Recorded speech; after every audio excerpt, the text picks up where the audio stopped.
ॐ नमः सिद्धेभ्यः। ॐ नमः सिद्धेभ्यः। ॐ नमः सिद्धेभ्यः। ॐ शुद्धात्मने नमः। नमो अरिहन्ताणं नमो सिद्धाणं नमो आयर्याणं नमो वर्षायाणं नमो लोये सौवसाहूणं नमिऊण अभयनन्दिं सुदसायरपारगिन्दनन्दिगुरुं वरवीरनन्दिनाहं पयडीनं पच्चयं वोच्छम्। आचार्य श्री नेमिचंद सिद्धांत चक्रवर्ती ने गोमरसार कर्मकांड ग्रंथ की रचना की है और उन्हीं के कर्नाटक टीकाओं के आधार से और संस्कृत टीका के आधार से पंडित टोडरमल जी ने सम्य ज्ञान चंद्रिका कर्मकांड भाषा टीका लिखी है ढूंढारी भाषा में। और उसी का ये जो हिंदी अनुवाद है उसके आधार से हम यहाँ आश्रव अधिकार की चर्चा चल रही है अपनी। आश्रव किसको कहते हैं कि बंध के कारण को आश्रव कहते हैं। बंध क्या है तो कारमान वर्गना कर्म रूप परिणमित होती है, जीव उसका ग्रहण करता है। का अर्थ क्या है वो परिणमित होती है और जीव के प्रदेशों में पुराने कर्मों के साथ जुड़ जाती है। तो इसका कारण क्या है, इसको आश्रव भी कहते हैं ना, आश्रवण।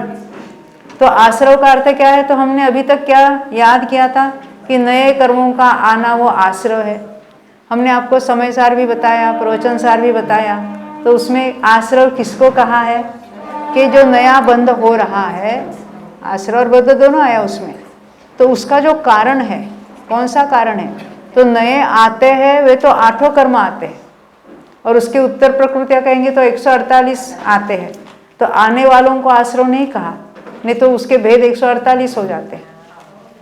तो कारण किसको कहा तो यहाँ तो पुराने कर्मों के उदय को, पर सभी कर्मों के उदय को नहीं लिया है, मिथ्यात्वादी शब्द लिया था।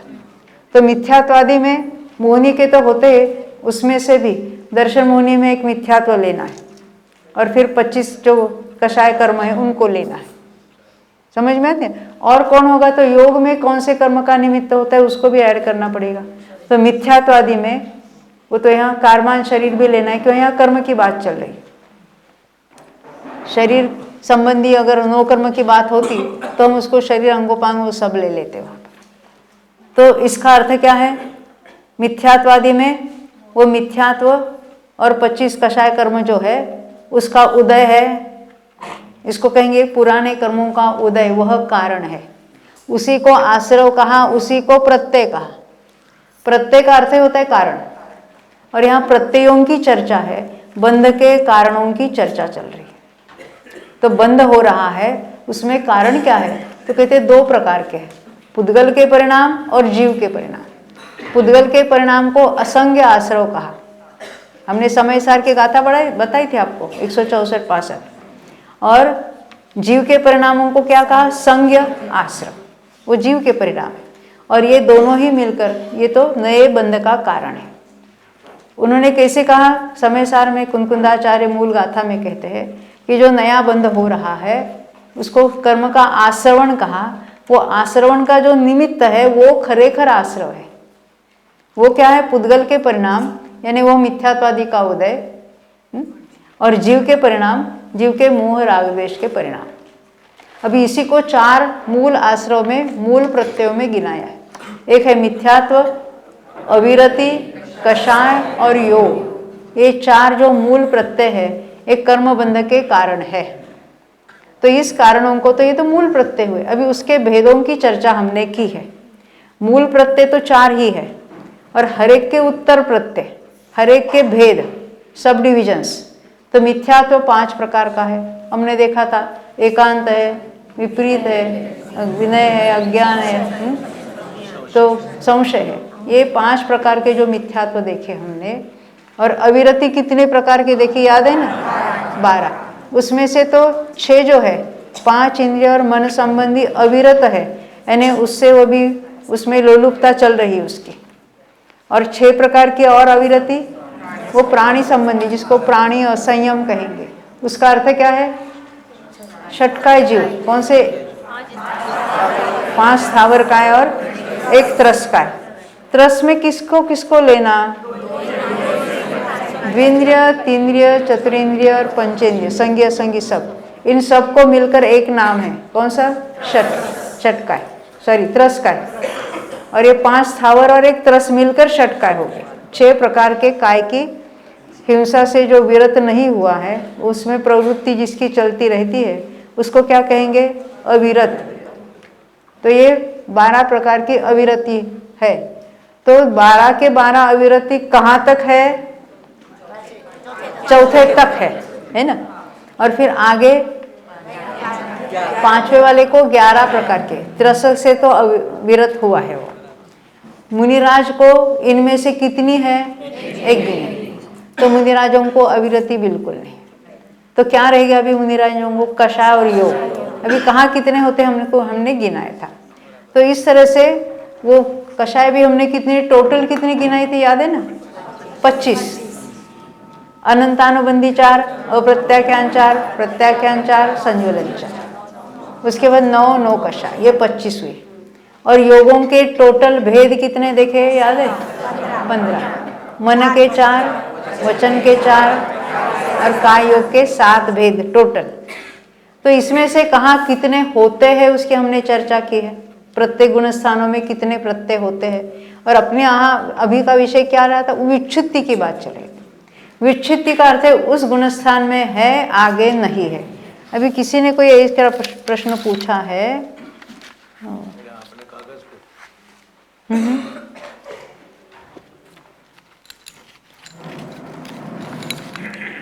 कि क्या यह बोलना सही है कि पहले गुणस्थान के अंत तक मिथ्यात्व चला जाता है? अंत तक चला जाता है नहीं, अंत तक है, चला नहीं जाता है।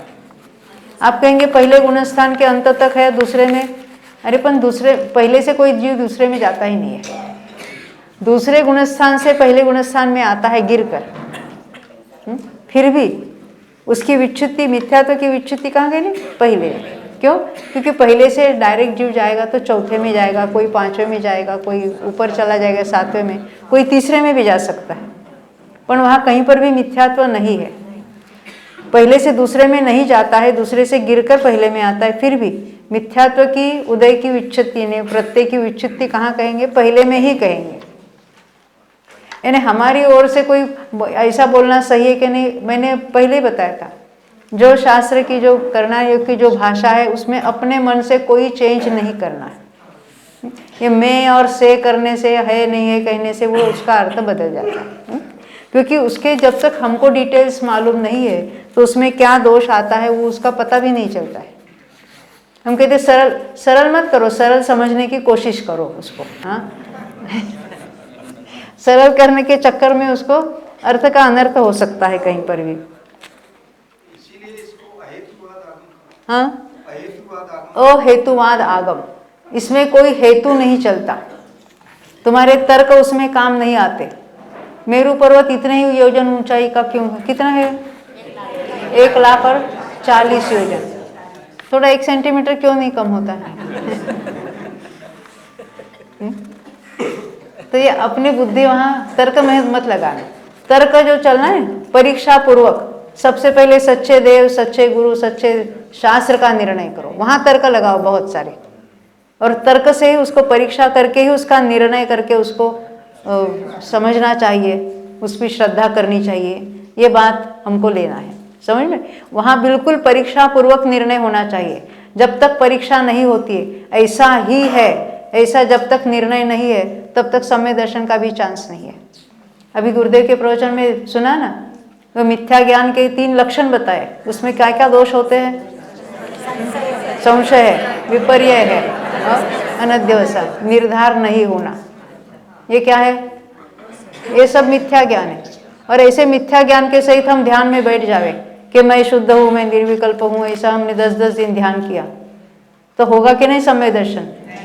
अभी जहाँ देव का निर्णय नहीं, गुरु का निर्णय नहीं और सम्यक दर्शन हो जावे, कैसे होगा? समझ में ना?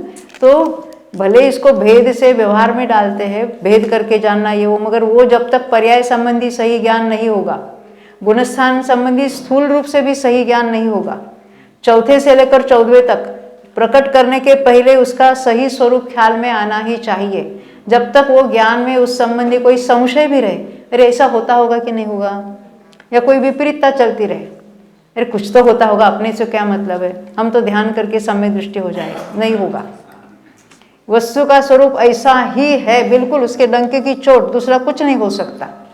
नहीं समाज क्या कहेगा, हमारे बड़े हमारे घर के बुजुर्ग मानते, हम नहीं मानेंगे तो क्या होगा, उससे कुछ नहीं लेना देना। वो कोई तुम्हारे साथ निगोद में भी नहीं आने वाले और मोक्ष भी नहीं आने वाले। आपको अपना कल्याण करना है तो बिल्कुल समाज एक से दूसरी जगह हो जावे, उससे कुछ लेना देना नहीं। हमारा पक्का निर्णय हुए बिना हमारा कल्याण होगा ही नहीं। दुनिया को दिखाने के लिए ये जिनागम नहीं है, अपना कल्याण इसमें है और उसी की मुख्यता रखनी है। वो भले बाहर लोग माने, तुमको कुछ भी कहे, उससे कुछ लेना देना नहीं है, ख्याल में ना? तभी तो उसको कहेंगे निशंकित, संशय रहित। कब कहेंगे? थोड़ा भी संशय हो, थोड़ी भी विपरीतता रह जाए, नहीं इतना तो चल जाएगा, अभी पंचम काल है, फिर पंचम काल भी याद आता है उनको, ऐसा नहीं चलेगा। ये अपने कल्याण की बात है और ये मनुष्य भाव की दुर्लभता हम इतनी बार कह रहे हैं और यहाँ तक आए हैं, यहाँ तक शास्त्र सुने हैं और फिर भी गड़बड़ी हो जावे कि हमारे ये सब पहले मानते थे, अभी हम नहीं मानेंगे तो क्या करेंगे। लोग हमको मराठी में कहते वाड़ी टाकतील। हमने तो गुरुदेव के कितने ही शिष्य देखे हैं, सुने हैं कि पूरे समाज ने उनको बहिष्कार कर दिया था। वो हमको एक मिले थे कलकत्ता के, मीनू बेन, कहाँ गई वो, तखत राय जी वहाँ के, वो जयपुर शिविर में हमें मिलते थे हमेशा। उनको भी उनके समाज में पूरा बहिष्कृत कर दिया। देखिए तुम्हारे बच्चों की शादी कैसी होगी, क्या जो होना है वो होगा। उसके लिए वो तो, क्योंकि पहले स्थानकवासी में थे और उन्होंने दिगंबर पंथ अपनाया। तो देखो हम दिगंबर रहते हुए ये मान्यता करने के लिए भी हिचकिचाते हैं। जैसे स्वामी जी स्वयं स्थानकवासी पंथ में थे, उन्होंने कितने, उनको तो सब साधु मानते थे, मुनि मानते थे। वो पद छोड़कर यहाँ सामान्य श्रावक हो गए वो। क्यों? क्योंकि सत्य को स्वीकार करना था। और भी कितने ऐसे हो गए। अभी आज के ज़माने में भी कितने, उनके बाद भी कितने स्थानकवासियों ने पूरा तत्वज्ञान का अभ्यास करके पूरे दिगंबर हो गए। क्यों? हमारे यहाँ भी आते हैं ना, हमारे घर में भी स्वाध्याय में आते हैं, तो उसमें से तो 70-80% तो स्थानकवासी और डेरावासी वो सब है। पर एक बार अभी ये सुना है, समझा है और इसी का अभ्यास भी करते हैं और अपने को वो दिगंबर ही कहलाते हैं। पर ना जो मूल में दिगंबर है ना, अभी उनका क्या कहना, तो उनको ऐसा लगता है उनको कि क्या करें, ये सही स्वीकार करेंगे तो हमारा कल्याण हो जाएगा। अरे जिनको कल्याण होना है उन्होंने अपना कल्याण कर लिया है सही जानने से। और जो अभी भी हिचकिचाते हैं उनका तो ऐसा ही है, बीच में लटकेंगे, ना इधर के ना उधर के, क्योंकि ये सही है कि वो सही है। अभी पेंडुलम चल रहा है, इधर का उधर, उधर का उधर। दुख होता है ऐसा देखकर, क्या करें। चलो अभी आगे बढ़ेंगे हम। अभी हम जो पुस्तक में जो हमने चार्ट पढ़ा था ना 601, हाँ आपको भी वाड़ी में डाला, वाड़ी में क्या करें। यहाँ देखते हैं, ये जो टेबल हमने देखा था पुस्तक में भी देखना, देखो 8वें गुणस्थान पे। तो 8वें गुणस्थान तक हम आए थे। मी के नीचे, नहीं मिथ्यात्व के नीचे देखो, यहाँ आड़े कॉलम है, उसमें तो गुणस्थानों के नाम लिखे, नाम मैंने पहला है उसका अक्षर, और वर्टिकली क्या है, प्रत्यय विच्छित्ति लिखा है पहले कॉलम ने, दूसरे में प्रत्यय के उदय लिखे हैं और प्रत्यय के अनुदय लिखे हैं। अनुदय की चर्चा हम एक साथ नहीं करेंगे, बाद में करेंगे। अभी विच्छित्ति की बात पहले देखते हैं। विच्छित्ति में पहले में लिखा है, पहले कॉलम में मिथ्यात्व में 5 की विच्छित्ति, सासादन में 4 की, मिश्र में कुछ नहीं हुई, 0 लिखा है, असंयत में वहाँ मूल में 9 लिखा है उन्होंने, और वो क्यों लिखा है वो भी हमने बताया आपको। कारमान का योग और औदारिक मिश्र यहाँ उन्होंने विच्छित्ति बताई है। परंतु 13वें में अगर हम उसको स्वीकार करते हैं तो यहाँ उसकी विच्युति कहनी चाहिए थी। पर यानी 13वें में है तो यहाँ विच्युति में नहीं गिनेंगे, यहाँ गिना ही है उन्होंने। अनुदय बाद में देखेंगे।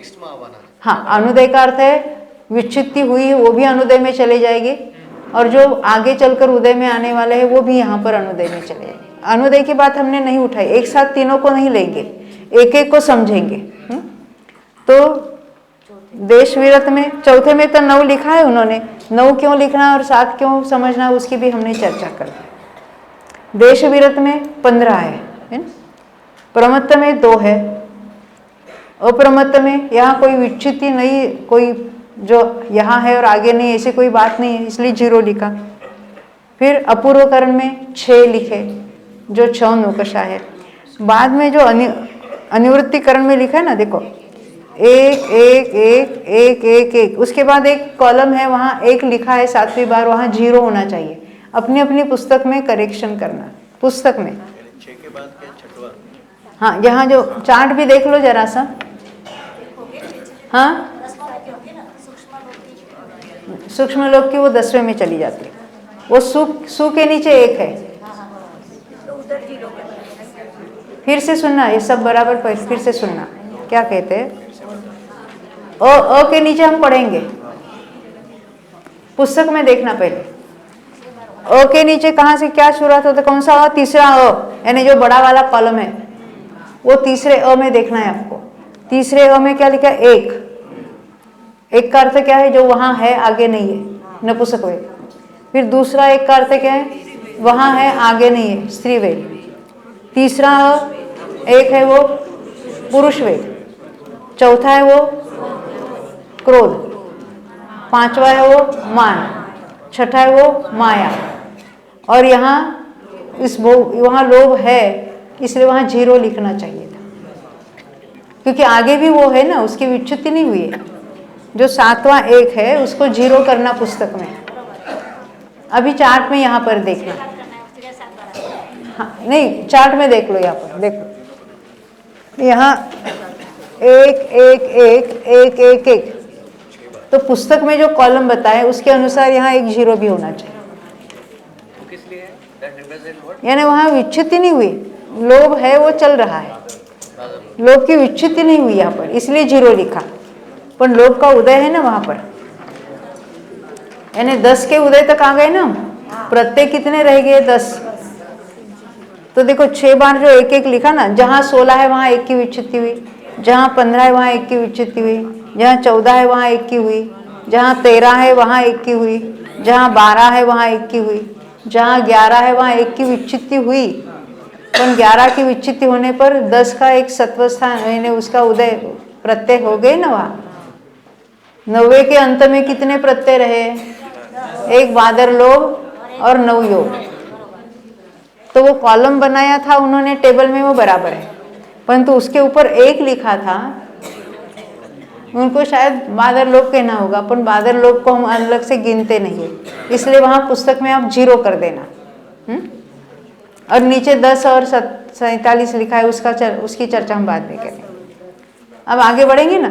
सु के नीचे क्या लिखा है? 1, यानी सूक्ष्म सांप्राय गुणस्थान का नाम है, और उसमें वहाँ है और आगे नहीं है, ऐसा क्या है? लोभ, संज्वल लोभ। फिर उपशांत मोह में क्या है? वहाँ पर 9 योग है, वहाँ कोई तो विच्युति नहीं हुई, जो 12वें में ने ऐसा कुछ है ही नहीं है। फिर क्षीण मोह, उसमें 9 योग है, परंतु उसमें से 4 योग आगे जाके नहीं है। मन के 2 और वचन के योग जो यहाँ पर है वो संयोग केवली को नहीं है, तो उन 4 के विच्युति, प्रत्यय की विच्युति यहाँ पर हो गई, इसलिए क्षीण कषाय के वहाँ 4 लिखे। अब संयोग केवली में कितने लिखे? 7, जो है वहाँ पर, अभी उसके आगे कुछ नहीं रहे, तो 7 की विच्युति कहेंगे। जो यहाँ है आगे तो कुछ है ही नहीं है, क्योंकि अयोग केवली में कोई प्रत्यय ही नहीं है, कोई आश्रव ही नहीं है, बंध का कोई कारण ही नहीं है, तो ये सभी की सब यहीं पर विच्युति हो गई। ये विच्युति कहने का जो कैसा, उसका जो कई तरीका जो है वो उस गुणस्थान में है, उसके आगे कहीं पर भी नहीं है, ये उसका अर्थ होता है। अभी दूसरे यहाँ पहले इसको पढ़ लेते हैं, और उसके नीचे का तीसरा कॉलम है ना, वो किसका है? अनुदय का है। अब देखो, हमने बीच में प्रत्यय के उदय है, वो तो हमने बहुत बार देखे थे। जैसे मिथ्यात्व में 55 का उदय है, यानी प्रत्यय है। प्रत्यय का उदय है ना, पुराने कर्मों के उदय की बात चल रही है यहाँ पर। और उसमें से विच्युत्ति यानी 5 की विच्युत्ति होती है, वो आगे के गुणस्थानों में नहीं गिनेंगे, पर यहाँ गिन रहे हैं। परंतु यहाँ 55 लिए हैं और मूल कितने होने चाहिए थे? 57। तो यहाँ क्या नहीं है? आहारक द्विक, आहारक का योग और आहारक मिश्र का योग। तो इसलिए 2 को यहाँ प्रत्यय के अनुदय में डाला। उसको विच्युत्ति क्यों नहीं कही? क्योंकि आगे छठे गुणस्थान में उसका उदय होने वाला है, यहाँ वो उदय में नहीं है, इसलिए उसको अनुदय में रखा। तो पहले गुणस्थान में अनुदय में 2 को रखा, प्रत्यय के अनुदय में 2। कौन से? आहारक और आहारक मिश्र। ये काय योग की बात है। अब सासादन की बात देखते हैं। पहले में 55 थे, अब 55 के बाद ऊपर के कॉलम देखना, 5 की विच्छित्ति हुई। नहीं, मिथ्यात्व में, मिथ्यात्व देखो 55 थे, 55 वहाँ था उदय। अब मिथ्यात्व के आगे के गुणस्थान में नहीं रहेंगे, तो 5 की विच्छित्ति हुई और 2 ऑलरेडी अनुदय में थे। तो इसलिए आगे चलकर कितने रहे? 5, 50 रह गए। फिर से सुनना, 55 थे, 5 की विच्छित्ति हुई तो 50 हो गए, पर अनुदय में कितने डाले? 7। कौन से 7? विच्छित्ति प्लस अनुदय मिलकर यहाँ सासादन में अनुदय में चले गए। मिथ्यात्व में आहारक द्विक का अनुदय था, आहारक और आहारक मिश्र का योग उदय रूप नहीं था, और 5 विच्छित्ति हुई। तो सासादन में भी वो दोनों नहीं रहे, 5 भी नहीं रहे और 2 भी नहीं रहा। तो अनुदय में कितना डाला? 7 को। समझ में आती है बात? सासादन में आहारक द्विक तो वहां पर भी नहीं है, और मिथ्यात्व तो रहे नहीं, अभी वो रहे नहीं और ये है ही नहीं। समझ में ना? अनुदय ने क्या, यहाँ तो उसका उदय नहीं हो, आगे चलकर होने वाला है। परंतु विच्छित्ति भी अनुदय वाले ही है, और जो आगे चलकर होने वाले वो भी अनुदय में है। यहाँ इस गुणस्थान में उसका उदय नहीं है। जब सासादन का अनुदय कहेंगे तो मिथ्यात्व में जो विच्छित्ति होती है उसको भी गिनना है, और मिथ्यात्व में अनुदय था, यहाँ पर भी अनुदय था, उसको भी गिनना है। तो अनुदय में कितने चली गई? 7। अभी उदय 50 का है और अनुदय 7 का है, मिलकर 57 बरोबर है ना अपना टोटल, वो देख लो। अब तीसरे गुणस्थान में देखो, पहले में मिथ्यात्व का जो 5 विच्युति हो गई, वो वापस इधर प्लस में अनुदय में। अनुदय का अर्थ क्या हो है? गई तो फिर अनुदय में भी विच्छित्ति का अर्थ ही उसके आगे कहीं पर भी उदय नहीं है। तो अनुदय यानी जो मिथ्यात्व में विच्छित्ति है, मिथ्यात्व में उदय था, सासादन में उसका उदय है क्या? नहीं है। क्या है? अनुदय है। तो अनुदय में गिनेंगे, और जो आगे चलकर उदय में अपन यहाँ उदय में नहीं, उसको भी गिनेंगे। સ્પેસિફિક ગુણસ્થાનમાં વિચ્છિત્તિ ગણાય, એની ઉપરના ગુણસ્થાનમાં એનું अनुदय ગણાય। हाँ, जो जहाँ विच्छित्ति होती है उसके आगे के गुणस्थानों में अनुदय में चली जाएंगी। ये ऐसा नहीं, वैसी बात, बहुत कंफ्यूजन चल रहा है। जितनी विच्युति उतनी आगे आगे अनुदय में जाएगा। देखो, मिथ्यात्व का उदय कब तक है? पहले गुणस्थान में। तो दूसरे गुणस्थान में उसको क्या कहेंगे? अनुदय कहेंगे। अनंतानुबंधी का उदय कब तक है? पहले 2 गुणस्थान में है, कहाँ तक है? तो दूसरे तक है, उसके आगे तीसरे चौथे आदि कहीं पर भी नहीं है, तो वहां उनको अनुदय में गिनेंगे। अभी तीसरे गुणस्थान में देखो, तीसरे गुणस्थान में कार्बन का योग या वैक्रिक मिश्र या औदारिक मिश्र है क्या? है नहीं, तो उसको अनुदय में गिनेंगे, विच्युत्ति में नहीं गिनेंगे, क्योंकि चौथे में फिर वो उदय रूप होने वाली है। बहुत कठिन लग रहा है कि भूख लगी ज्यादा है। हाँ। देखो फिर से पढ़ते हैं, ये जब तक नहीं समझेंगे ना हम छोड़ेंगे नहीं आपको। तो आपको समझे समझे कहना पड़ेगा। देखो, ये थोड़ा ख्याल में आ जाए ना तो फिर आसान लगेगा। ये तो 57 तक ही गिनती करनी है ना, और क्या ज्यादा नहीं करनी है। उदय और अनुदय मिलकर 57 होनी चाहिए। हाँ देखो फिर देखते मिथ्यात्व में कितने प्रत्ययों का उदय ने कितने प्रत्यय है? 55 है। आहारक आहारक मिश्र को छोड़ा तो 55 में से अनुदय में कितने हैं? 2। ठीक है ना। और यहाँ अभी यहाँ है और आगे नहीं है, कितने हैं? 5। तो मिथ्यात्व का अनुदय 2 का है, मिथ्यात्व में 2 का अनुदय है, और मिथ्यात्व गुणस्थान में 5 की विच्छित्ति हुई जो आगे कहीं पर भी नहीं।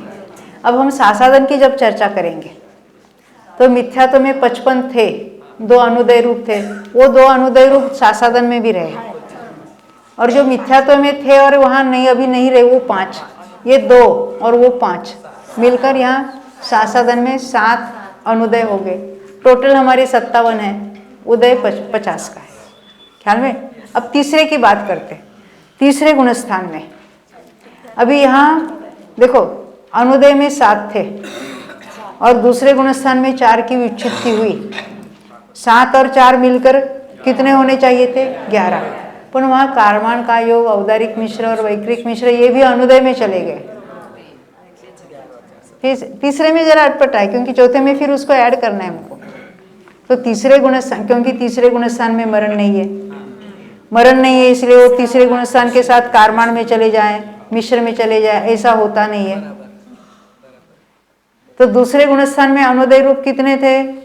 दूसरे में 7। दूसरे में कितने की विच्छित्ति हुई? 4 की, अनंतानुबंधी 4 की। 7 और 4 कितने हुए? 11। पर ये 11 में तीसरे गुणस्थान में और किसका उदय नहीं है? तो कहते वो मरण नहीं होता इसलिए कारमान का योग नहीं है, औदारिक मिश्र का योग नहीं है, वैक्रिक मिश्र भी नहीं है। 11 और ये 3 और 14 का अनुदय रहेगा। और 14 उदय कितने का है? 43।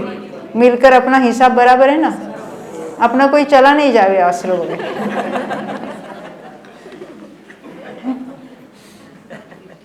अभी चौथे में देखते हैं, जो वहां अनुदय था ना, कौन सा? कारमान और औदारिक मिश्र, वैक्रिक मिश्र, यहाँ उदय रूप होगा फिर किसी न किसी जीव का है ना, वो सम्यक्त्व के साथ जा रहा है उसमें। तो कहते यहाँ वो 43 था ना, 43, अभी 46 हो गया, 46 हो गया। अब वहाँ तो मिश्र गुणस्थान में किसी के और विच्छित्ति नहीं हुई थी, इसलिए वो 43 में ये अनुदय वाले 3 और मिला देना है। हाँ, तो वो 14 थे अनुदय में, अब अनुदय में 11 ही रह जाएंगे। ख्याल में आई ना बात ये? हाँ। और यहाँ की विच्छित्ति कितनी है? अब यहाँ उन्होंने 9 गिनाए हैं, ठीक है, हम उसको 9 के हिसाब से गिनेंगे क्योंकि नहीं तो वो अनुदय वाला वो हिसाब बराबर नहीं रहेगा। तो यहाँ वहाँ तो केवल हमने वो विच्छित्ति वाली बात देखी थी, इसलिए उसमें हमने 7 डाले थे 9 के बदले, या हम 9 ही पकड़ेंगे। तो यहाँ 9 की विच्छित्ति हुई, 46 थे, उसमें 9 कौन से चले गए? अप्रत्यक है, अप्रत्यक है नवरण 4। हाँ, और इसके आगे जो नहीं हो गए, हाँ, एक अविरति चली गई, और कारमान भी, औदारिक मिश्र भी, वैक्रिक मिश्र भी और वैक्रिक भी, ये 9 यहाँ चले गए, नहीं उसकी विच्छित्ति हुई, आगे नहीं ऐसा कहेंगे। तो ये 46 में से वो 9 चले गए, और यहाँ अनुदय में 11 थे, वो 5वें गुणस्थान में हमको भी देखना है, हिसाब किसका करना है? 46 में अभी वहाँ से बाद हमको 5वें में जाना है। तो 5वें में जाना है तो 46 में से जो 9 यहाँ थे वो नहीं रहे, हाँ, ऊपर जो थे वो नहीं रहे, तो वो माइनस करना पड़ेगा। फिर से सुनना, 46 प्रत्यय थे जो यहाँ थे, जो आगे 5वें में नहीं है, ऐसे 9 चले गए। 9 फिर गिनेंगे कोई? अप्रत्यक है 9 और 4, एक त्रस की हिंसा, 4 और 1 5 हो गए। फिर कारमान, औदारिक मिश्र, वैक्रिक मिश्र और वैक्रिक, 5 और 4 9। अभी 46 में से 9 चले गए तो कितने रहे? 37। अभी 11 में 9 ऐड हुए तो कितने हुए? 20। समझ में आई ना बात? ये अनुदय को कैसे गिनना है? क्योंकि अभी तक वो आहारक और आहारक मिश्र को हम अनुदय में ही डाल रहे हैं। अभी छठे में क्या उसको ऐड करना पड़ेगा। अब छठे में 37 पांचवें में थे, पांचवें में ऐसा क्या था जो छठे में नहीं रहेगा? 11 प्रकार की अविरति नहीं रहेगी, और वो 4 प्रत्याख्यान वर्ण वहां थे वो भी नहीं रहेंगे, वो तो 15 हो गए ना। तो यहाँ विच्छित्ति में कितने लिखे हैं? ऊपर देश में, देश विरत में विच्छित्ति 15 की लिखी। हाँ, तो 37 में से 15 चले जाते तो 22 ही रहते, परंतु यहाँ 2 और हो गए। कौन? छठे गुणस्थान में आहारक और आहारक मिश्र का योग किसी जीव को होगा तो उसको ऐड करना है। तो यहाँ से 15 गए और 2 ऐड कर दिए, तो उसमें से 37 में से 13 चले गए तो 24 रह गए। तो यहाँ कितने प्रत्यय है कि जिसके कारण बंध होता है? तो 24 है। अभी ये गुणस्थान कौन सा है हमारा? छठा गुणस्थान। तो छठे गुणस्थान में ऐसा क्या है जो 7वें में नहीं रहेगा?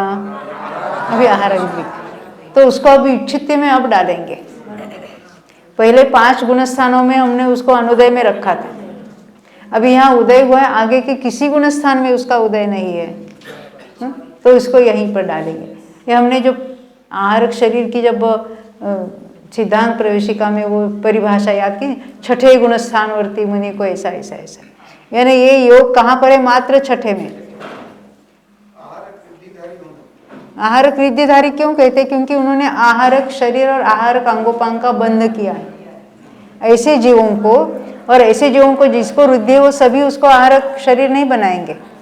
किसी को ऐसा विकल्प आएगा तो हो जाएगा उनका, उसका जो बांधा है इसलिए उसका उदय होगा ही, ऐसा नहीं है। देखो एक बात मैं बताती हूँ, आहारक शरीर और अंगोपांग ये नाम कर्म के नाम है, और आहारक का योग और आहारक मिश्र का योग ये योग के नाम है। फिर से सुनना, जिसने आहारक शरीर और आहारक अंगोपांग नाम कर्म बांधा है, कौन बांधते हैं? कौन से मुनिराज? 7वें और 8वें, छठे वाले कोई बांधते नहीं है। तो इस विश्व में आहारक शरीर और अंगोपांग बांधने वाले नहीं हो ऐसा कभी नहीं होगा, यानी बांधने वाले कोई ना कोई मुनिराज हमेशा अवश्य होंगे ही। परंतु ऐसा हो सकता है कि आहारक शरीर किसी ने नहीं बनाया, ऐसा हो सकता है। यानी कितने पृथक वर्ष जिसको कहेंगे, इतने वर्षों तक एक भी जीव ने आहारक शरीर नहीं बनाया, ऐसा हो सकता है। पर बांधने वाले तो हमेशा होंगे, यानी वो बंधा है, उस प्रकृतियाँ पड़ी है, वो नाम कर्म पड़ा है, इसलिए उसका यूटिलाइजेशन होगा ही, ये कोई ज़रूरत नहीं है। ख्याल में आई ना इसकी बात? परंतु यहाँ किसी न किसी जीव को है तो उसको यहाँ गिनेंगे हम। देखो प्रत्यय में उसको नहीं गिना, वो तो बंधने वाली प्रकृति में, किसको? आहारक शरीर नाम कर्म और आहारक अंगोपांग नाम कर्म जिन मुनियों ने बांधा है और उनकी सत्ता में पड़ा है, ऐसे किसी मुनिराज को छठे गुणस्थान में विकल्प आवे किसी जिनालय की वंदना का, या कोई प्रश्न उनके मन में उठ जावे इस संबंधी, कर्णान योग संबंधी कोई सूक्ष्म विषय गणित संबंधी, तो वो तो तीर्थंकर जहाँ विराजमान है वहाँ जाकर उनका समाधान हो जाता है, लौट आते हैं। तो ये सारा कार्य कितने काल में होगा, ये मेरा प्रश्न है। क्यों? प्रत्यय कहाँ है? बस यहीं पर है। इसका उदय कहाँ पर है? छठे में है। तो छठे से 7वें में जान, अरे वो नहीं रहेगा। यानी आहारक शरीर बनना वहाँ उसमें भी 6 पर्याप्ति होती है, उसको भी अंतर्मूर्त लगता है। वो बनना, वहाँ पर जाना, वापस लौटना, ये सभी पूरा कार्य छठे गुणस्थान के अंतर्मूर्त से भी छोटे काल में हो जाए। तो एक सवाल है, कुंद आचार्य सिमंदर भगवान के समोशरण में गए थे, 8 दिन रहे थे, तो आहारक शरीर से गए थे कि मूल औदारिक शरीर से गए थे? ये डिराइव कर सकते हैं ना, ये मूल शरीर से वो सदेह गए थे वहां पर, है ना। बाकी जो आहारक शरीर बनाते हैं ना, उनके जो मुनिराज मूल शरीर साथ वहाँ विद्यमान है। और अंतर्मूर्त कितना छोटा अंतर्मूर्त, छठे का काल बहुत छोटा अंतर्मूर्त है, ऐसे घंटों तक छठा गुणस्थान नहीं चलता है, छठा सातवां चलता रहता है। वैक्रिक रिद्धि वाले भी जो मुनिराज है तो वो भी विक्रिया से वो शरीर बनाते हैं, वो भी अंतर्मूर्त के लिए रहता है, वो भी ज़्यादा नहीं रहता। औदारिक शरीर की उन्होंने अपृथक विक्रिया की। हाथ लंबा था वो मुनिराज का है ना, विष्णु कुमार मुनिराज की जो बात आती है, ये हाथ लंबा किया या पैर लंबा किया, वो क्या है? विक्रिया की, अपृथक विक्रिया, दूसरा शरीर नहीं बनाया था उन्होंने। बिल्कुल औदारिक का योगी था, परंतु उसमें वो आता है कि उनकी सत्ता में वो वैक्रिक शरीर अंगोपांग पड़ा रहता है, अभी वो सूक्ष्म विषय है। क्योंकि ऐसी विक्रिया तो अब वायु का एक भी और अग्नि का एक भी करते हैं, उनको कहाँ रुद्धिधारी थोड़े ही कहेंगे हम।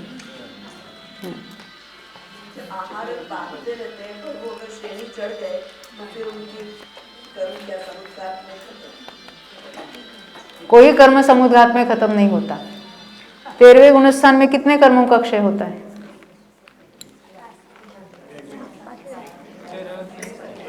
13वें गुणस्थान में कितने कर्मों का क्षय होता है? हाँ, अरे एक भी नहीं। बहुत सारा कार्य तो 9वें में होता है, और फिर भी 10वें में मोहनीय चला जाता है, 12वें में ज्ञानावन दर्शनावन अंतराय चला जाता है, 13वें में कोई नहीं चला जाता। हाँ, कोई उदय में है वो अनुदय रूप में चले जाते हैं, समझ में आती है बात। बाकी कार्य तो 14वें के अंत में होता है, 2 समयों में। हाँ, तो यहाँ अभी हम आगे देखेंगे। ये हमने वो 0 किया था ना, कहाँ तक आए थे? प्रमत्त की बात थी ना हमने, वहाँ 24 का उदय था, 2 अनुदय में चली गई, बराबर है ना।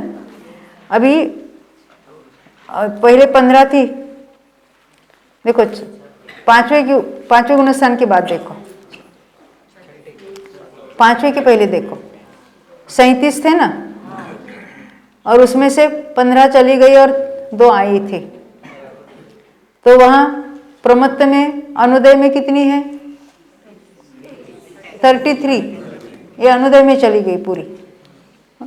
क्योंकि पहले देश विरत में 20 थी, अनुदय में 20 थी, वो अनुदय में 20 थी, उसमें से 2 उदय रूप हुई थी, यानी वहाँ 18 रही, और ऊपर की 15 जो उच्छित्ति हुई, 18 और 15 कितनी हुई? 33। वो प्रमत्त में 33 है, वो अनुदय में चली जाती है। ये बहुत गणित कठिन हो रहा है क्या?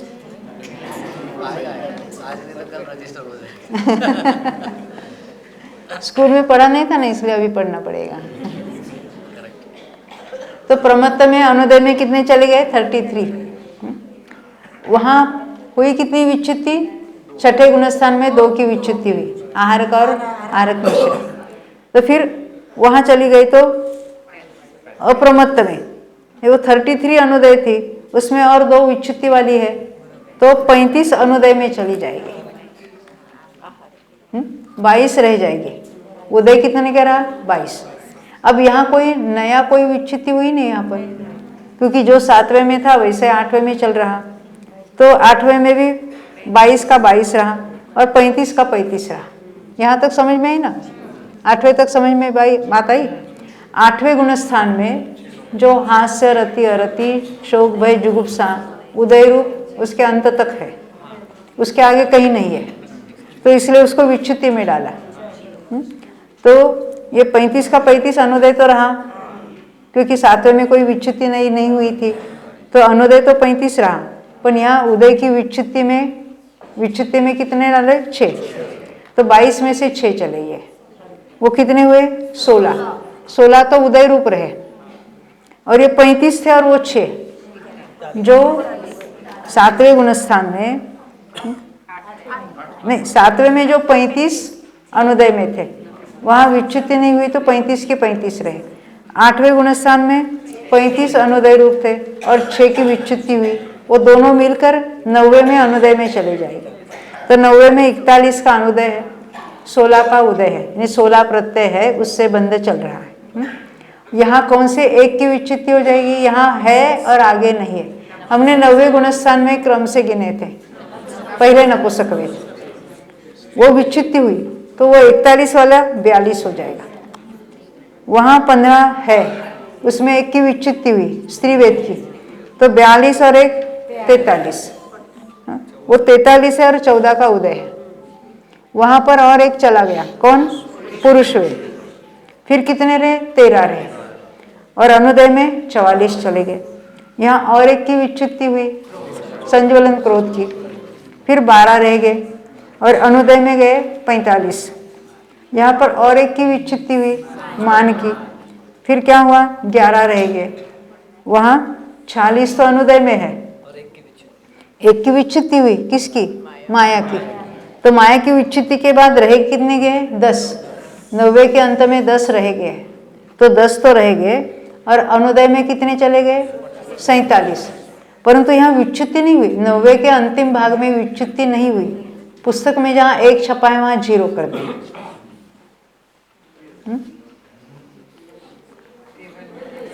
समझ में ना? पुस्तक में और आपके चार्ट में जहाँ वर्टिकल एक एक लिखा है, अंत में 0 लिखना। समझ? अनुदय एक बढ़ेगा ना?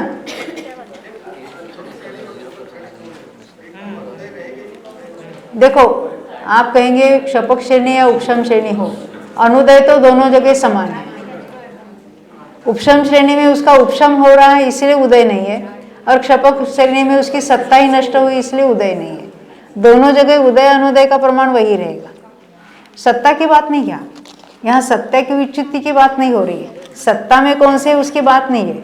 उपशम श्रेणी में क्या होता है, जब तक वो चल रहा है तब क्रोध का उदय रुक गया, फिर मान का रुक गया, फिर माया का रुक गया, फिर 10वें में सूक्ष्म लोभ का उदय है, फिर उसको भी उपशमित किया, और फिर 11वें में किसी का उदय नहीं है, फिर 10वें में आ गया उल्टा लौट कर, तो सूक्ष्म लोभ का उदय हो गया।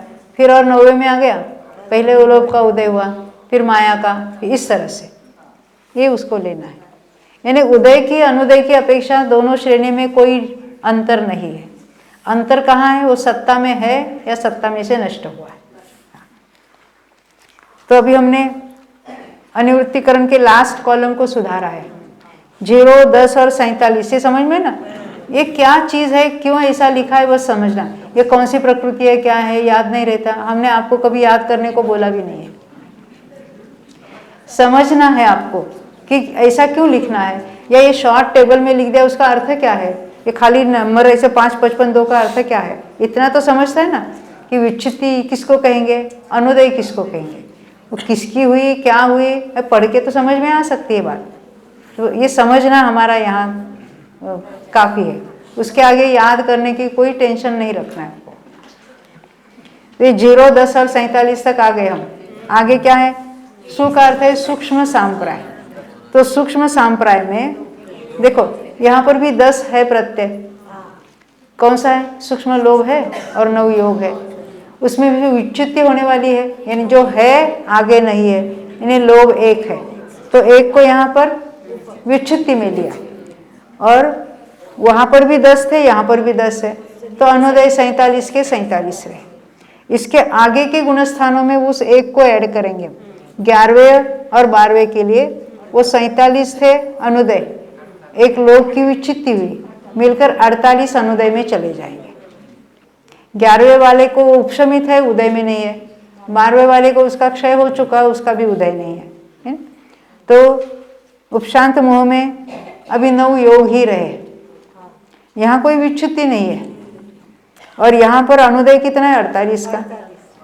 12वें में भी यही पोजीशन है कि 9 है उदय रूप और 48 है अनुदय, परंतु यहाँ विच्युति में और आगे बढ़ गया, क्योंकि जो यहाँ है, जो 13वें गुणस्थान में नहीं होते, ऐसे 2 मनोयोग, 2 वचन।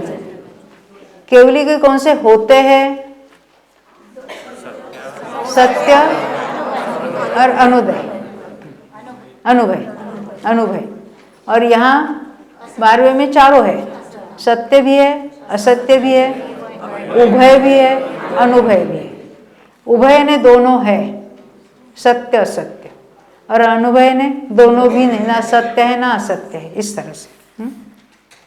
तो ये हो गए क्षीण मोह में उसकी 4 की विच्युति हुई। 48 अनुदय रूप थे ही थे, 48 में 4 मिल गए, तो 48 में 4 मिल जाने से 52 होने चाहिए थे, है ना? हाँ, परंतु हमने कारमान और मिश्र को चौथे में गिना था, इस हिसाब से हाँ, अगर हम उसको नहीं गिनते तो वो सारा हिसाब यानी टेबल बिगड़ जाता है, इसलिए हमको वहाँ रख दिया है। तो कहते हैं यहाँ पर 50 हो गए अनुदय में, क्योंकि 2 उदय रूप है ना यहाँ पर, और ये 7 है प्रत्यय यहाँ पर। 7 कौन से? 2 मनोयोग है, 2 वचन योग है, और औदारिक का योग तो है ही है, किसी को कारमान भी है, औदारिक मिश्र भी है, तो मिलकर कितने हुए? 7 है। ये 7 के साथ 13वें में है, आगे 14वें में नहीं है, तो उसकी विच्छुत्ति कहलाएगी। और टोटल 14वें गुणस्थान में सारे के सारे अनुदय में डालेंगे 57, और वहाँ कितने प्रत्यय है? 0, कोई प्रत्यय नहीं है, बंध का कोई कारण नहीं है, ना कर्मों में है ना जीव के परिणामों में है। इस तरह से पूरा ही पूरा संवर कहाँ प्रकट होगा? पूर्ण संवर, आश्रव का पूर्ण अभाव, वो 14वें गुणस्थान में हो जाएगा। ख्याल में है ना? अभी तो ये हमने टेबल के द्वारा और अपनी भाषा में समझा, अभी इसी को पुस्तक में पढ़ना है। डायरेक्ट पढ़ते तो क्या पढ़ रहे हैं क्या नहीं वो कुछ नहीं समझ में आता, इसलिए पहले हमने समझने की कोशिश की, अब बिल्कुल पुस्तक के आधार से पढ़ेंगे। पहले 2 गाथाएं भी हमने पढ़ी थी और उसकी टीका भी देखी थी, टीका के 3 लाइन पढ़ी थी, फिर से पढ़ते उसको। देखो, मिथ्यात्वादि गुणस्थानों में, अभी सभी गुणस्थानों में क्रम से अभी बताएंगे। पहले विच्छुत्ति बताएंगे। विच्छुत्ति का अर्थ क्या है? उस गुणस्थान में है, आगे किसी गुणस्थान में नहीं है, उसको विच्छुत्ति कहेंगे। तो कहते क्रम से 5 पहले में, 4 दूसरे में, 0 तीसरे में, 9 चौथे में, 15 पांचवें में, 2 छठे में। ये सबको याद है ना? छठे के 2, हाँ। 7वें में यानी 0 जो है वो 7वें में, 6 कहाँ गए? 8वें में। पश्चात 10 आश्रव रहे वहां तक 1-1, तो ये विच्छुत्ति वाले है ना, इसलिए 1-1 की विच्छुत्ति होती गई, क्योंकि 1-1 का उदय मिटता गया, वो भले उपशमित हुआ या क्षय हुआ, उसका उदय भी मिटता गया। पुनश्च 1 यानी ये 10वें गुणस्थान में 1 की विच्छुत्ति है। फिर 0 ये 11वें के लिए, 4 12वें के लिए, और 7 13वें के लिए, और 0 जो, क्योंकि 14वें में तो 0 ही आश्रय होते, विच्छुत्ति होती है। अब अनुदय को अलग से गिनाएंगे। अभी जो हमने गिनाए थे दोनों को, उन गुणस्थानों में अनुदय किसको कहेंगे? आश्रवों का अभाव। क्यों अभाव? ये पूर्व गुणस्थानों में विच्छुत्ति भी हो सकती है, या आगे के गुणस्थानों में है परंतु अभी उदय नहीं है, ऐसा भी हो सकता है। उसको मिलाकर यहाँ अनुदय में डालेंगे। तो मिथ्यात्व गुणस्थान में अनुदय जो आश्रवों का अभाव, वह क्रम से 2। मिथ्यात्व में मिथ्यात्व की विच्छुत्ति है, उसका अर्थ है मिथ्यात्व है अभी वहां पर, आगे के गुणस्थानों में नहीं है। अनुदय क्या है? केवल आहारक और आहारक मिश्र। तो मिथ्यात्व गुणस्थान में पहले गुणस्थान में 2 अनुदय में है, दूसरे गुणस्थान में 7, क्योंकि वो 5 मिथ्यात्व जो पहले में विच्छुत्ति हो गई, और ये आहारक भी 7। तीसरे में 14 अनुदय में हो जाते हैं, क्योंकि यहाँ के 7 थे ही थे, वहाँ 4 और बढ़ गए जो विच्छुत्ति हुई, और 3 जो मिश्र के 2 और कारमान वो नहीं रहे उदय में, तो इसलिए यहाँ अनुदय में 14 हो गए। ये 14 वो तीसरे गुणस्थान के। चौथे गुणस्थान में वो 14 में से फिर 3 आ गए, उदय रूप हो गए, कारमान और 2 मिश्र, तो ये 11 हो गए। फिर आगे 5वें में कितने हैं? अनुदय में 20 ले लिया हमने 5वें गुणस्थान में, क्योंकि वहाँ तो हाँ 20 थे ना, वहाँ पर अनुदय 11 थे, 11 थे। अभी वो मिश्र कारमान वगैरह वो भी नहीं रहे, 4 कषाय भी नहीं रहे, इस तरह से वहाँ विच्छुत्ति उन्होंने 9 गिनाई थी, उस हिसाब से यहाँ उन्होंने 20 कह दिया। फिर छठे गुणस्थान में 33, क्योंकि वो 5वें में 15 की विच्छुत्ति हुई है, परंतु 2 ऐड हो गए ना, फिर आहारक और आहारक मिश्र ऐड हो गए, इसलिए यहाँ 33 अनुदय में चले गए। उसके बाद जो उदय रूप था वो अनुदय में गए, बढ़ गए ना 2, कौन से? आहारक और आहारक मिश्र, तो 33 का वाला 35 हो गया। फिर 8वें में कोई खास विच्युति भी नहीं हुई और अनुदय भी कुछ अलग से नहीं हुआ, तो वो भी 35 ही रह गया। और 35 के बाद क्या आया अभी उसके बाद 41, क्यों? 6 की विच्युति हो गई है। हाँ, 35 और 6 41 हो जाते हैं। तो 90वें गुणस्थान के स्टार्ट में 41 अनुदय में था। अब एक एक की विच्युति होती चली जाएगी तो एक एक ऐड होता जाएगा अनुदय में। तो 41 तो 41, 42, 43, 44, 45, 46 और 47 तक के चले गए। समझ में आई ना? उन्होंने ये एक एक को अलग से नहीं बनाया, केवल 90वें गुणस्थान के डायरेक्ट बताया। तो 47 हो जाते हैं। ये 47 कहाँ पर? 90वें के अंत में भी और 10वें में भी। ये 10वें में 47 हो जाता है। 90वें के स्टार्टिंग में 41 था और 90वें के अंत तक 47 हो गया अनुदय का। उन्होंने उनको अलग से गिनाया नहीं है, डायरेक्ट 10वें में बताया। तो 10वें में अनुदय कितने का है? 47 का। और उदय 1 लोभ और 9 योग, 10 का उदय है। यहाँ विच्युति हुई कि नहीं हुई? 10वें में 1 की विच्युति हुई। हाँ, तो ये 47 का अनुदय में 48 हो जाएगा। तो 11वें वाले को 48, 12वें वाले को भी 48 है, क्योंकि 10वें के बाद वो 12वें में गया है क्षपक श्रेणी वाला। उपशम श्रेणी वाला 10वें के बाद 11वें में हो गया है। अपन दोनों श्रेणियाँ अलग अलग है। जो उपशम श्रेणी वाला है ना, वो शुरुआत से ही 8वें से 9वें उपशम करते हुए चलता, फिर 10वें, फिर 11वें। शपक श्रेणी वाला शुरुआत से ही, उसका 8वां और उपशम श्रेणी का 8वां अलग अलग है। नाम दोनों के सेम है, नंबर ही हम 8वां 9वां ही कहेंगे, पर वो कैसा चलता है? कर्मों का क्षय करते करते 8वां, फिर 9वां, फिर 10वां, फिर 12वां। तो ये 11वें में भी 48 बताया, 12वें में भी 48। ये समझ में आती है ना बात? हाँ, अभी हो गए ना। अब फिर हाँ, अभी वो तो 12वें में से गए 13वें में, तो यहाँ विच्युति हुई 4 की।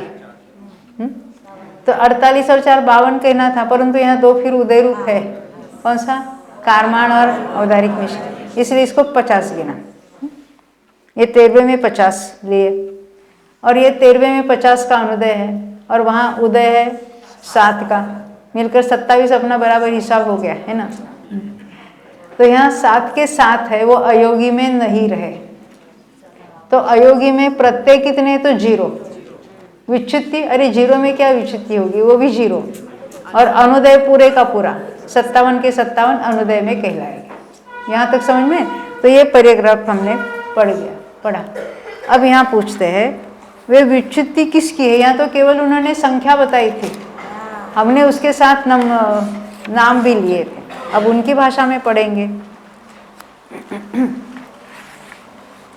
देखो, जहाँ हम नीचे की गाथा है ना, गाथा नहीं पढ़ते हुए हम थोड़ा तोड़ कर शब्द पढ़ेंगे। मिच्छे यानी मिथ्यात्व में, पणमिच्छत्तम 5 प्रकार के मिथ्यात्व, ये विच्युति के टोटल चल रही। अभी हमको याद आ गए ना कहाँ कितने विच्युति होते हैं, यानी ये कॉमा लगाना कि मिथ्यात्व में 5 प्रकार के मिथ्यात्व। पढ़म कषायम तु शासने, कॉमा लगाना। पढ़म कषाय ने पहला कषाय यानी अनंतानुबंधी 4, ये शासने ने शासादन में।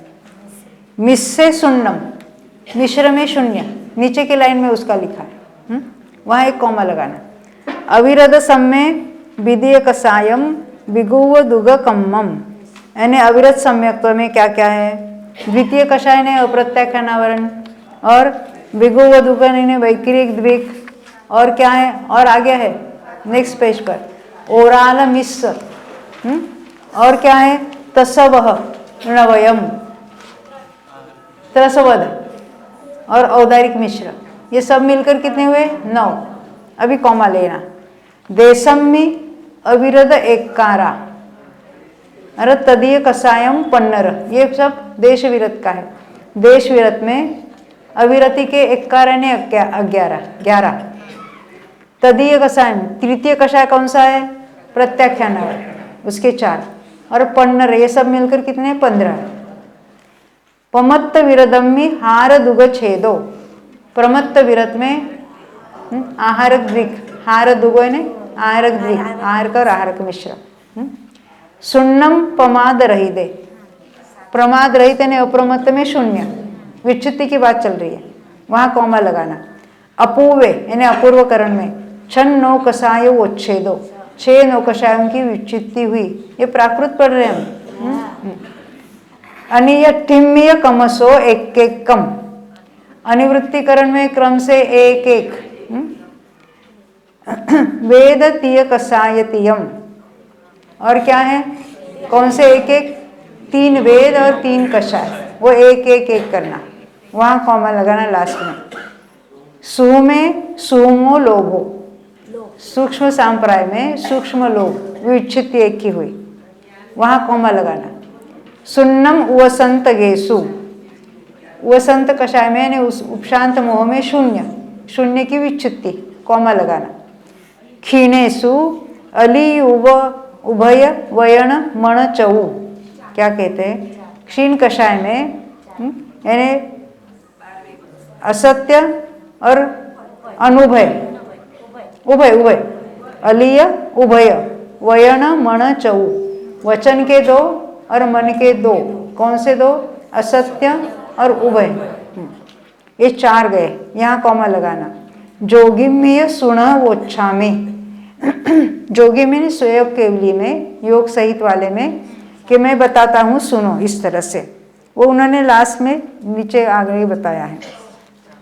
अब यहीं हम, अभी है 2 मिनट है ना, अभी पढ़ते हैं, देखो अभी नीचे टीका में पढ़ लेते हैं, अभी हिंदी में पढ़ेंगे। 7वीं गाथा है ना बीच में, हाँ 7वीं गाथा नीचे, वहाँ तो बता रहे हैं कौन से, सच्चानुभयम वयणम, यहाँ उसकी 7वीं कहाँ गई, हाँ ठीक है, यहीं पर है। सच्चानुभयम वयणम मणम च ओराल काय जोगम च, कौन कौन से है उसको बता रहे हैं, जो है उसी की विच्युति कहेंगे, है? तो सत्य और अनुभय वचन, और सत्य और अनुभय मन, ओराल काय जोगम च, औदारिक काय योग, ओराल मिश्र कम्मम, औदारिक मिश्र काय योग, और कारमाण काय योग, उवयारेण एव सद्भावो, ये उपचार ही बताया है उसका, हाँ इसलिए उपचार बताया, इसलिए उसको पहले 2 वहां पर ले लिए। केशव जी वर्णी, केशव वर्णी की है, ब्रह्मचारी केशव लिखा है ना ऊपर, इसलिए इसको 1 से 7 नंबर अलग दिए। आचार्यों के जो गोमट सार के जो नंबर है 7 से 90 के बाद 91 नेक्स्ट पेज पर है, ये 7 को अलग बताया, इन बीच में ऐड किया। ऐसे इसमें तो बीच बीच में ऐसे कोई गाथा ऐड करते, जैसे माधव चंद्र आचार्य से भी कुछ गाथा है उन्होंने मूल में वहाँ ऐड कर दी है, जीवकांड वगैरह में, उसको अलग से नंबरिंग देते हैं। तो अभी हम इसकी जो टीका है ना, दोपहर में एक बार फिर पढ़ लेंगे, तो उसके हमको बराबर पक्का हो जाएगा। कोई प्रश्न है तो बस 1 मिनट है अभी, आप किसी को पूछना है तो, हाँ नहीं तो जल्दी छुट्टी हो जाएगी। क्यों? हाँ 7 केशव वर्णी की जो कन्नड़ संस्कृत टीका खुद की लिखी हुई है, संस्कृत टीका जो कन्नड़ लिपि में लिखी थी, जिसके आधार से पंडित टोडरमल जी ने सम्य ज्ञान चंद्रिका, जीवकांड, कर्मकांड आदि की रचना की। जो संदृष्टि वाली संस्कृत टीका है वो है, संस्कृत टीका की बात है। संस्कृत टीका ये तो प्राकृत बनाया होगा उसका, प्राकृत का उन्होंने संस्कृत भी टीका ही लिखी है। अब यहीं रुकेंगे, अब बोलो 2400 भगवान।